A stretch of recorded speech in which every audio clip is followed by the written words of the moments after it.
नमस्कार, मैं भावना कुमारी समस्तीपुर बिहार से आप लोगों के समक्ष उपस्थित हूँ अपनी कुछ स्वरचित कविताओं को लेकर, जिसका शीर्षक है मैं कवयित्री नहीं हूँ। मैं कवयित्री नहीं हूँ पर कविता लिखती हूँ। मैं कवयित्री नहीं हूँ पर कविता लिखती हूँ। शब्दों को पिरोना नहीं आता, शब्दों को पिरोना नहीं आता, फिर भी एक धागे में पिरोती हूँ।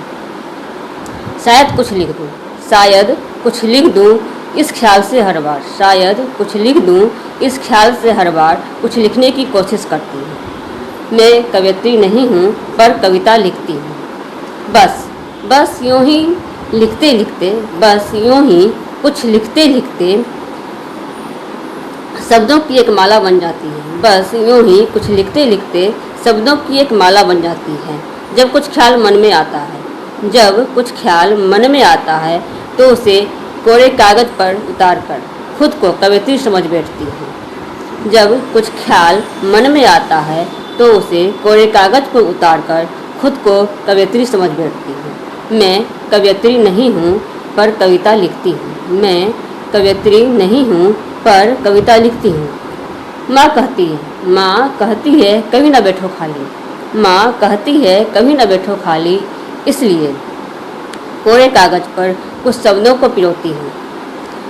मन में एक उम्मीद लेकर आज नहीं तो कल, मन में एक उम्मीद लेकर आज नहीं तो कल मैं भी बन सकती हूँ कवयित्री। इसलिए शब्दों की पोटली से कुछ शब्दों को चुनकर, इसलिए शब्दों की पोटली से कुछ शब्दों को चुनकर शब्दों की माला पिरोती हूँ। इसलिए शब्दों की पोटली से कुछ शब्दों को चुनकर शब्दों की माला पिरोती हूँ। मैं कवयित्री नहीं हूँ पर कविता लिखती हूँ। अब एक और कविता मैं पढ़ती हूँ माँ के ऊपर। वैसे तो माँ के लिए कुछ भी कहा जाए वह बहुत ही कम है, फिर भी कुछ भी कहा जाए वो बहुत ही कम है। मेरा माँ के ऊपर जो कविता है उसका शीर्षक है माँ तुम्हारी उपस्थिति।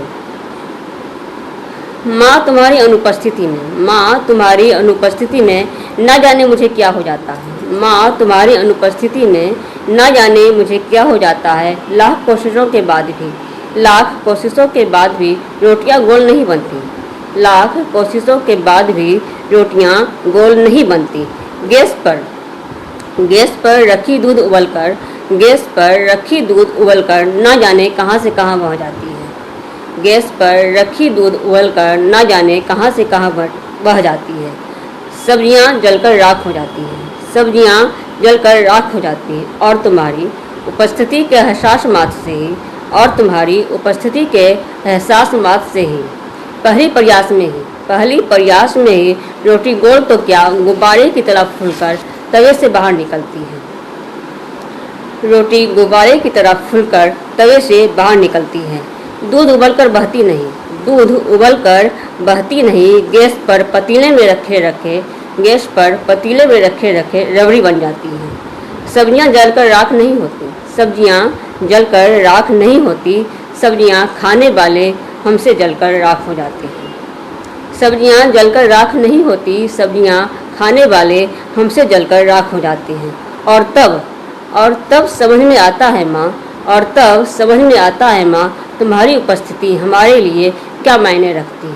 और तब समझ में आता है माँ तुम्हारी उपस्थिति हमारे लिए क्या मायने रखती है। इसलिए विनती है माँ तुम अपने होने की उपस्थिति हमारे मन में सदैव बनाए रखना। इसलिए विनती है माँ तुम अपने होने की उपस्थिति हमारे मन में सदैव बनाए रखना। नमस्कार। Thanks for watching. Subscribe, press the bell icon, like, comment and share.